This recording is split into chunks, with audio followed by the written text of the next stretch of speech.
후각장애와 후각상실의 치료와 회복에 대해서 말씀을 드리겠습니다. 후각장애와 후각상실의 치료 대상에 대해서 말씀드리겠습니다. 일단 냄새를 잘 못 맡거나 전혀 냄새를 맡지 못하는 경우가 되겠죠. 중요한 것은 병원 치료를 받아도 후각이 돌아오지 않는 경우, 그러니까 아무리 어떤 치료를 받아도 냄새 맡는 기능이 회복되지 않는 경우가 바로 그 치료 대상이 되겠습니다. 후각신경의 바이러스 손상에 대해서 간략히 설명을 드리고 넘어갔으면 좋겠습니다. 후각장애, 후각상실증이 오고 나서 병원에 가보면 흔히 후각신경이 감기 바이러스로 인해서 파괴되었기 때문에 이 증상은 회복이 어렵습니다. 안 됩니다. 라는 진단을 받고 낙담을 해서 내원하시는 환자분들이 많은데요. 감기 바이러스로 인해서 후각신경이 파괴되었다는 이야기보다 후각신경 기능 약화라는 표현이 더 적절한 표현이 아닌가라고 저는 생각을 합니다. 왜냐하면 치료를 해서 회복 가능한 경우가 많기 때문에 그러합니다. 후각장애 유형과 치료에 대해서 간략히 말씀드리겠습니다. 첫째, 호흡기 질환을 앓고 난 후에 후각장애. 평소에 호흡기가 약해서 감기나 축농증을 앓았던 분이 어느 날 갑자기 냄새를 못 맡게 되는 경우를 말하죠. 두 번째, 만성질환으로 인한 후각장애. 당뇨를 앓거나 스트레스 질환을 심하게 앓은 분들이 어느 날 갑자기 후각장애가 오는 케이스가 있습니다. 이런 케이스를 말하고요. 세 번째, 두부 외상 후 후각장애. 사고나 뇌수술 후에 어느 날 갑자기 냄새를 못 맡게 되는 케이스를 말합니다.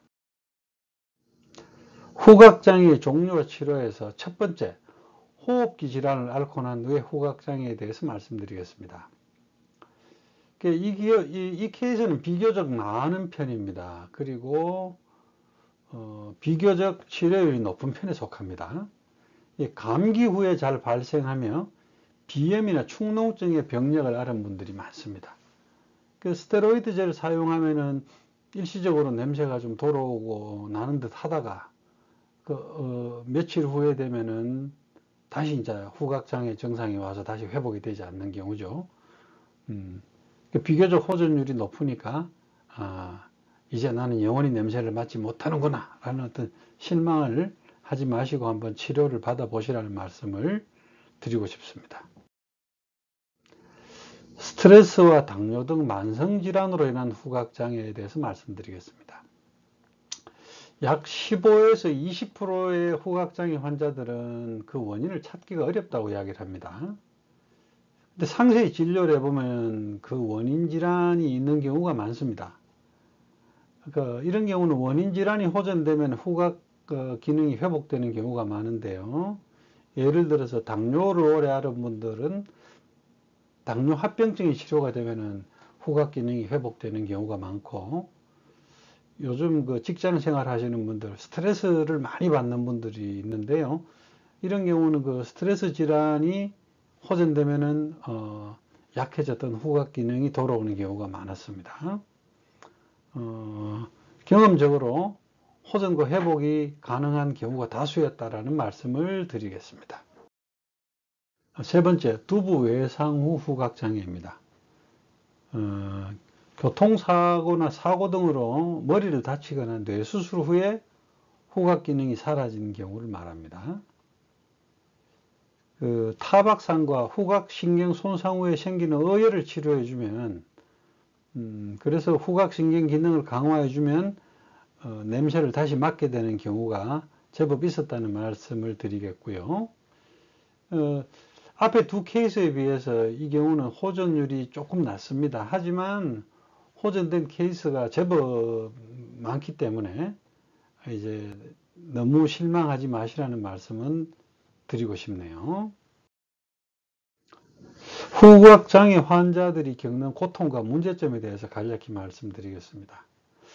첫째, 후각은 미각의 상당 부분을 차지합니다. 그렇기 때문에 음식 맛을 못 느끼게 되죠. 음식 맛을 잘 모르면서 또 상한 음식물이 상했는지 상하지 않았는지 구분을 잘 못하게 됩니다.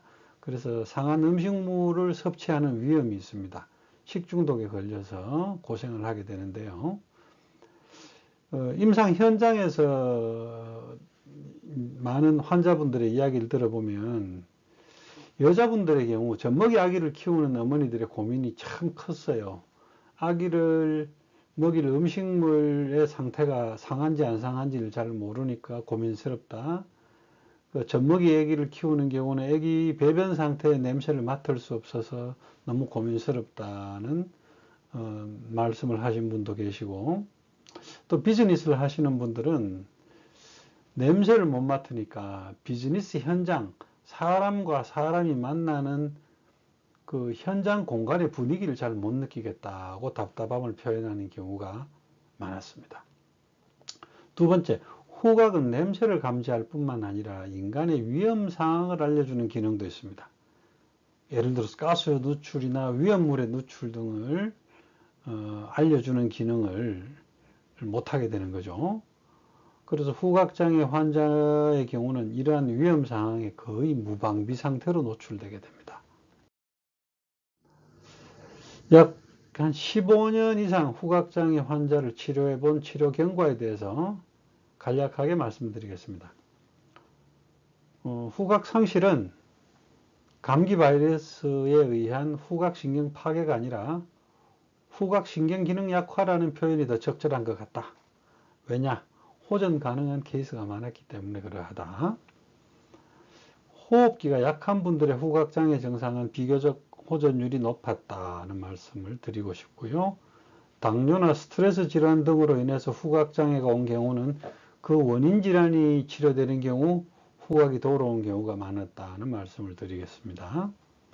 사고나 뇌수술 후에 후각이 상실된 케이스는 위에 두 케이스보다는 상대적으로 호전율이 낮긴 하지만 치료가 됐던 케이스가 제법 있기 때문에 이제 나는 영원히 냄새를 못 맡겠구나, 난 이제 영원히 냄새를 맡을 수가 없구나라는 낙담을 하지 마시고 한번 치료를 받아보시라는 말씀을 드리고 싶네요. 많은 후각장애와 후각상실 환자분들의 고민에 도움이 되었으면 좋겠고요. 쾌유를 기원드리면서 오늘 이야기를 마치겠습니다. 팔통한의원 원장 이동희였습니다. 감사합니다.